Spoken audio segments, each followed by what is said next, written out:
Hello and welcome to Weekend Investing Daily Bites. We are shooting episode number 140 today. It's 25th of November. Markets making a comeback in the last couple of sessions, but still wobbling around. Today's market was featured with Reliance Industries going up almost 6%, and that itself contributed to most of the gains on the Nifty today. Bank Nifty was markedly much weaker than the Nifty index, and the downtrend that started a few days ago does not seem to have been resolved fully. So there may be more downsides, but let's see. Let's just go over what happened in the markets today, and then we'll come to the topic of the day, which is pitfalls in momentum investing. So this is a very tough topic for me because momentum investing is very ingrained into my thought, and obviously I have a bias towards momentum investing, and hence it is very difficult for me to pick the pitfalls. But because we keep getting a lot of requests for doing a fair evaluation of the strategies and the style, I have tried to put something together here. So in terms of the sectoral performance, energy stocks, realty, infra, pharma, IT, commodities, they were all doing quite all right.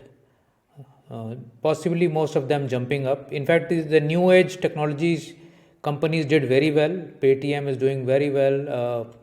Then some of the recent listings, Latent and Nykaa, they were all doing quite well in the session today. There were huge pension fund buying into Paytm, etc. And then, of course, the major star of the day was Reliance, which was up almost 6%. ITC was also contributing well on after the news of launching some COVID nasal spray. But autos, PSU banks, they were all sulking. Banking index itself was down quite a bit. So overall, a reasonably good recovery in several sectors. In terms of indices, Nifty was closed up at 0.7%. Again, as I said, primarily on back of Reliance. And the other indices, however, small cap, mid cap, Nifty Next 50 were also up about 0.6 to 0.7%. Some of the weekend investing strategies did very well. More than half of them were up between 1% and 1.85%.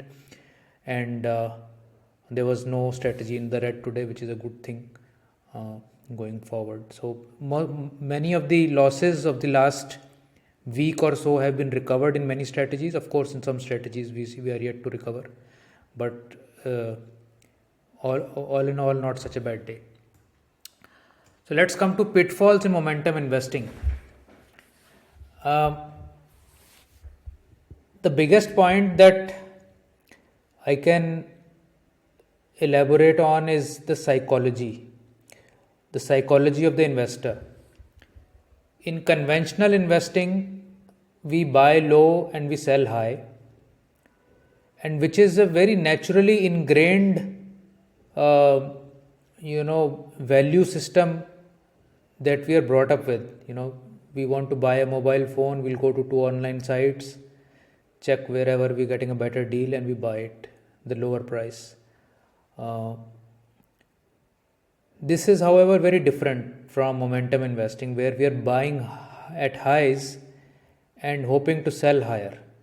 So this conflicts with our natural way of dealing with life, where we want to buy things at a low price and sell at a high price. In all other styles of investing, value investing, growth investing, also we are trying to buy low. We are trying to buy at points where others are selling. We are trying to buy at points where nobody is looking at that stock in the other strategies, in the other formats of investing.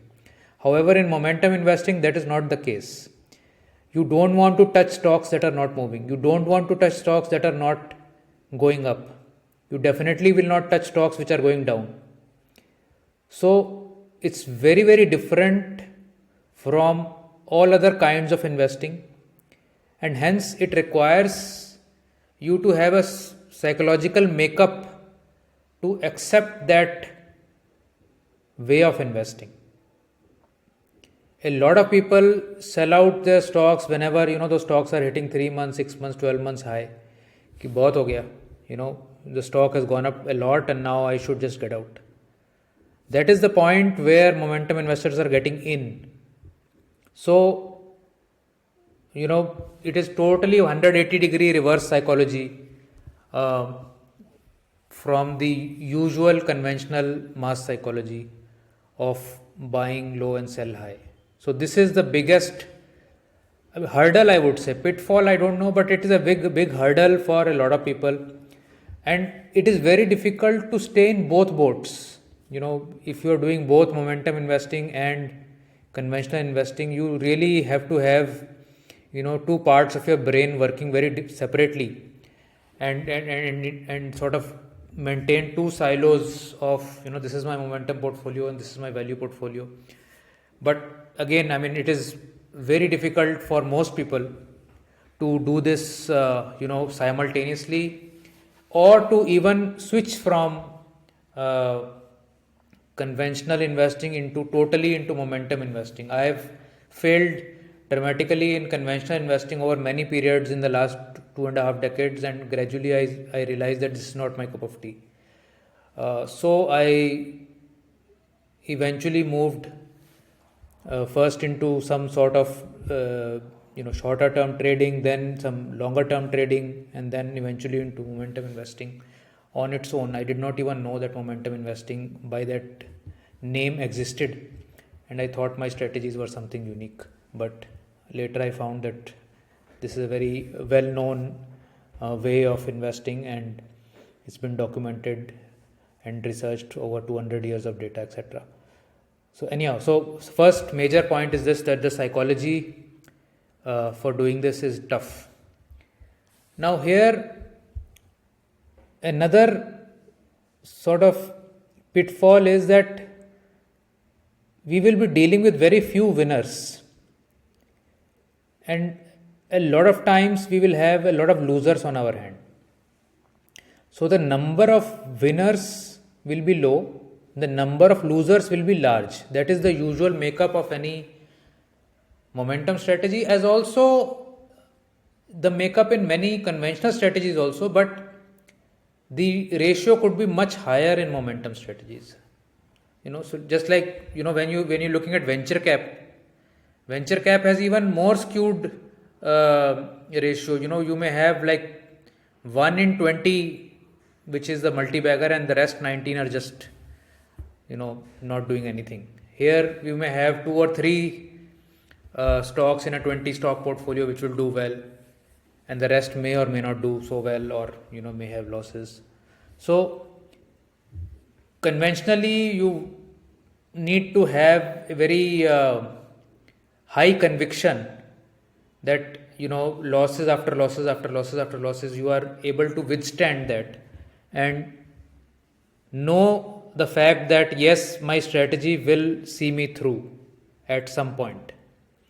So that itself becomes sort of a pitfall where you have to deal with more rejection than acceptance in terms of frequency. But even though the number of winners will be less, the wins will be large, which will make up for this. So this example, if you see, there are 2 cases here. First case, we have 70% winners and we get 25% win on each winner, and we have 30% losers and we have 65% loss on each loser. The net result for the portfolio is minus 2%, even though you were winning 70% of the times.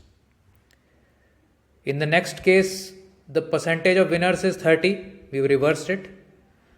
The returns on the average winner is 90%, the returns on the average loser is 20%, and you make 13% on the portfolio. So the number of winners and the number of losers is not primarily the most important metric. The most important metric here is the win-loss ratio or the profit factor, where what is the quantum of the win over the quantum of each loss. The average win over average loss. That is probably the key, and most successful traders, investors, they don't have winning percentages more than 30-40%, because they have systems designed in this way that they will enter and take a small loss and get out, enter, take a small loss and get out, and only when they are reassured by the market that their pick is right, then they will double up and go pyramid up, etc. So that of course is a very advanced strategy, but that's how a lot of winning investors trade. So just an example, Haikal was trading all this while flat, and then suddenly it went up. You caught it here at near 200 and you rode it up 2-3 times. So there will be few winners like this, but on the other hand, the losers, they get chucked out. So another example here, Amara Battery went up very nice, but got chucked out here somewhere, and then you didn't have to bear a major loss. So small losers but large number of losers, big winners but small number of winners. Third is the conviction to stay disciplined at all times. So this is possibly a pitfall of investing in general, but more so in momentum investing, because a lot of times when you are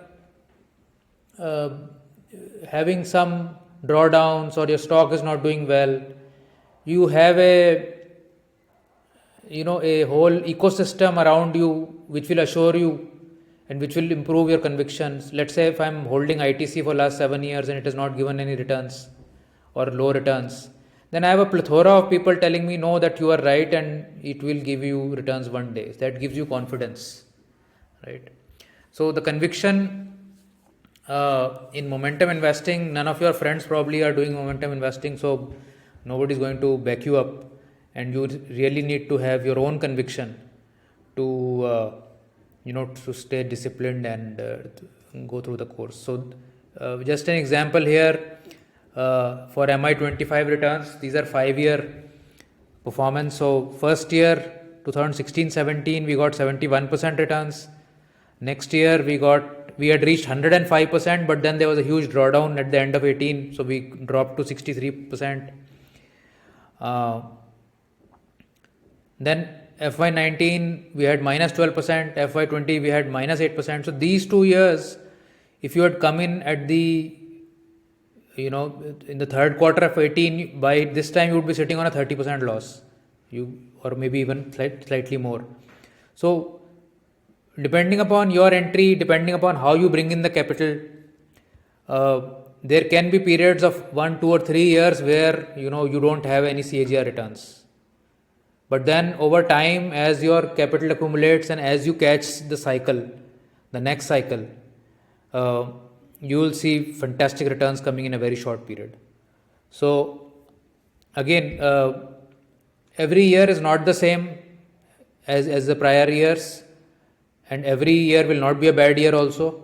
So gradually increase allocation, gradually increase conviction, and if you are following the system right, you'll make it. There's no issue about it. So just the example here is that although even somebody came in 2018-19, for 1 year their return was minus 7.9, for 2 years rolling return was minus 10, and only in the third year they got a CAGR at plus 9, and in 5 years they got plus 35% rolling CAGR. So that is a fantastic sort of a return that came around. And churn rate is something that can be concerning. Momentum investing has more churn than conventional investing, because your average hold period is, at least in our strategies, is maybe about 6 weeks to 3 months is the average hold. Although there are stocks which we hold even for a year, and there are stocks which we may get out in 4 to 6 weeks also, but the average holding is about a couple of months at least. So the portfolio churns 2, 3, 4 times in a year, and that churn, which is actually not so different from what a mutual fund will do. Mutual funds also churn 1.5 to 2.5 times on an average. Some of the small cap funds can even churn more. So, but conventionally, in let's say long-term investing, value investing, if you were doing, you would not be churning as much. So, the churn has some costs. Short-term capital gain versus long-term capital gain issue, some DP charges, some STTs. So all that sort of eats into the net returns. So that is something of a pitfall in momentum investing that you need to churn. And the last pitfall that I will talk about is holding lesser known companies. So in conventional investing, usually, at least non-advanced investors don't do that. They will only go with high quality blue chip or very well known or top 100 companies only. But here, because the momentum factor is prevalent mostly in mid cap and small cap stocks, so you would at times hold companies that you may not have ever heard of, and that may cause some discomfort to you. So that is another pitfall of momentum investing. Another pitfall that I can think of is that you may be the kind of an investor who wants to buy and forget. I bought some stocks this year. Now I don't want to look at the stock market for 6 months, 1 year. Momentum investing cannot work that way. You need to be regularly, reviewing your portfolio. We do it on a weekly or a monthly basis. Some people do it on a quarterly basis. Others do, bi-weekly, or whatever may be the strategy that you have. Definitely, momentum investing is not buy and forget. Whereas in conventional investing, buy and forget is very common, or buy and never sell is also very common. So those are very different sort of regimes and way of investing. So that is another pitfall if you see it from that perspective, that I have to be vigilant every week, or I have to be vigilant every month, or I have to remember to do things every month. And of course, you have to perform some analytics. If you're running your own system, you'll have to do some data crunching. So those, although in conventional investing also you will be doing some math for yourself, but I guess if you're doing this on your own, you definitely will need to spend some time in doing ranking and all those kind of things. So overall, I think I cannot find too many pitfalls in momentum investing, and I can only say that there have been a lot of academic research that is also available, where they have shown that momentum investing beats all other factor investing. But I'm happy that a lot of people don't believe this, because if everybody starts doing momentum investing, the results will not be so good. So study momentum investing, study other types of investing, see if this fits your psychology and your way of thinking towards investing. If it does, do start momentum investing after studying all these pitfalls. I have taken a good couple of decades, almost 1.5 decades, to come to the point where I realize that this is something that I'm comfortable with. So do that homework, and over time you will be able to come to the right decision. So thank you so much for watching, and I'll see you in another video. Bye.